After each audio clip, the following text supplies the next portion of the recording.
Okay, we'll set it to scroll because we want it to scroll naturally with the web page, and we'll set it to 0 and 0 for the X and Y axis. Okay, we're going to start putting in the border styles now. So we'll start off with the border color, and we'll type in border dash color colon pound for the hexadecimal colors, and we'll type in D8, D9, DA, and that'll give it a light grey color. And we'll also put in a border width, and we'll type in border dash width colon, and we'll set that to 1 pixel and put a semicolon on the end. Now all of these border styles can be concatenated if you want to put them all into one long string, but I thought I'd separate them so you'd know all of the different styles that you can use. So border dash style colon, we'll set that to solid, and it will be a solid 1 pixel grey line and a semicolon on the end. Okay, so I'm now going to preview that in Firefox, and as you can see it's mostly in place now. We've got the border set in, but it needs to join up to the top of the box and the bottom of the box as well. So we'll have to write a few styles to change that, and to also add the padding to the left and right of the paragraph to make it fit better. Okay, don't worry because we're almost finished adding our styles, and soon we'll have a text box which expands and looks great. Now I want to set a text color which ever so slightly contrasts the box, the silver box that we've got at the top. So I'm going to type in color colon and pound for hexadecimal 444444, and it will give it a nice dark grey color to the text, and it kind of blends in well with that box. Now I'm also going to adjust the font size, so I'm going to type in font dash size. Remember, we're adjusting the paragraph, and colon, and we're going to set it to 11 pixels and put a semicolon on the end. And we're also going to adjust the line height, so I'm going to type in line dash height colon, and I'm going to set that to 1.3 ems and put a semicolon on the end too. Okay, now it's time to close the gap between the top of the paragraph and the box image, and as well as the bottom. So I'm going to take all the default margins out. So I'm going to type in margin colon and 0 and put a semicolon on the end. And as you see, after I've refreshed, it closes the gap between them. So we'll now have a look in Firefox to see what that looks like. And as you can see, the gap's been closed now. All we really need to do is add a bit of padding to the left and to the right.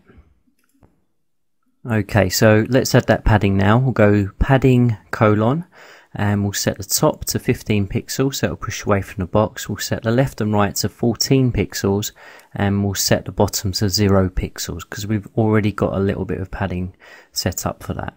Okay, so we'll also specify a width, and we'll put in width colon 220 pixels and semicolon on the end.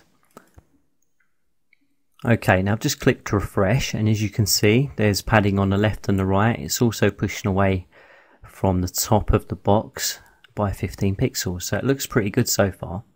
Okay, so let's preview that in Firefox again. Okay, so I think that's looking really good now. Okay, it's just one thing. I want to push it away from the left and right by 15 pixels, so I'm going to go in and change that now. Fantastic. Okay, let's show you what you can do with these web text boxes now. What we'll do is we'll close off this particular one so we know exactly where it finishes. So I'm just going to close it off with a simple line of code. Now what you can do is copy all of the code that we just typed in, and you can paste it below. But what we'll do is we're going to type it manually because I want you to see what happens with the background images. So I'm going to type in div class and box, and I'm going to press refresh, and you're going to see that it's just going to appear with the bottom image that we specified as the background image in the CSS styles. There you go. So every time you type in div class box, it's going to appear with that background image. And if you remember, we set the background image for the top of the box for the h3 title tag.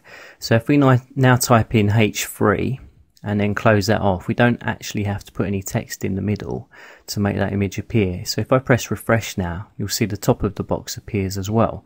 So now we've just created our box. So if we put any paragraph in which has got the border specified to it, It's just going to keep expanding and auto expanding all the way down. As much text as we put in, as many links as we can put in as well. So if I just quickly type in a paragraph, and so I'll open a paragraph tag and I'll close it because it's easier to just close it and then type the text in the middle. Okay, so I'm going to type, this is the text for the second box. Yay.